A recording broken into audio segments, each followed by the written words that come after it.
ഈ കഴിഞ്ഞ ദിവസമേ ദില്ലിയിലൊരു കൊലപാതകം നടന്നു, ഹോളിയുടെ അന്ന്. കാരണം പറയുന്നത്, അവിടെ ഒരു കുട്ടി 11 വയസ്സം കണ്ടുള്ളൊരു കുട്ടി ബിൽഡിങ്ങിൻ്റെ മേളിൽ ഇരുന്നിട്ട് ഈ ബലൂണിൻ്റെ അകത്തേ കളർ വെള്ളം നിറച്ച് കളിച്ചുകൊണ്ടിരിക്കുകയായിരുന്നു.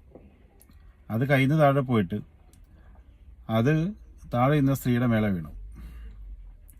അവരൊരു ഇസ്ലാം മത വിശ്വാസിയായിരുന്നു, അവർക്ക് നോയമ്പൊക്കെ ഉണ്ടായിരുന്നു എന്ന് പറയുന്നു. അവരത് ഇഷ്ടപ്പെടാഞ്ഞിട്ട് ആ വീട്ടുകാരായിട്ട് വാക്ക് തർക്കമൊക്കെ ഉണ്ടായി.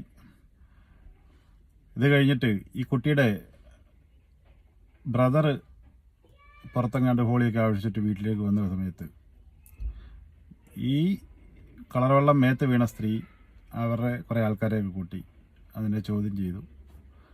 ഒടുവിൽ ആ പയ്യനെ എല്ലാവരും കൂടി തല്ലിക്കൊന്നു. ഈ ഹോളി എന്ന് പറഞ്ഞു കഴിഞ്ഞാൽ ഈ കളറുകളുടെ ആഘോഷമാണെന്നല്ലോ പറയുന്നത്. അങ്ങനെ കളർ നമ്മുടെ മേത്ത് വീണ് കഴിഞ്ഞാൽ, അല്ലെ ശരീരത്തെ എവിടെ വീണ് കഴിഞ്ഞാലും, അല്ലെ ഡ്രസ്സിൽ വീണ് കഴിഞ്ഞാലും അത് കഴുകിയാൽ പോവും. പക്ഷേ ഈ അതിൻ്റെ പേരിൽ ഒഴുക്കിയ ബ്ലഡ് ഉണ്ടല്ലോ, ചോര, അത് നമ്മുടെ എവിടെ വീണാലും അത് കഴുകിയാൽ പോകത്തില്ല. അത് പിന്നെ കലാപമായി മാറും, രാജ്യത്ത് വലിയ വലിയ പ്രോബ്ലംസ് ഉണ്ടാവും. അപ്പോൾ അതൊക്കെ നമ്മൾ ഒഴിവാക്കേണ്ട കാര്യമാണ്. അത് കുട്ടിയാണ്, കളിച്ചപ്പോൾ വീണതാണ്, കഴുകിക്കളയും, അത്രേ ഉള്ളൂ. ഇത് ആ കൊച്ചനെ തല്ലിക്കൊന്നു, അതിൻ്റെ പേരിൽ അവിടെ വലിയ പ്രശ്നങ്ങളൊക്കെ ഉണ്ടായി.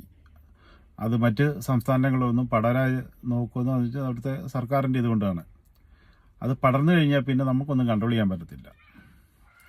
ഇനി ഇങ്ങനെയുള്ള കാര്യങ്ങളൊന്നും ഉണ്ടാകാതിരിക്കാനായിട്ട് ശ്രദ്ധിക്കുന്നതാണ് നല്ലത്. അത് ആരാണേലും, ഇനിയിപ്പോൾ അവരാണേലും നേരെ തിരിച്ചാണേലും അങ്ങനെയൊന്നും ഉണ്ടാകാൻ പാടില്ല.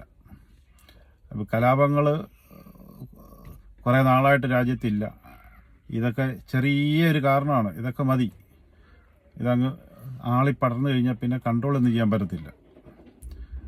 അതുകൊണ്ട് മോശമായ കാര്യമാണ്.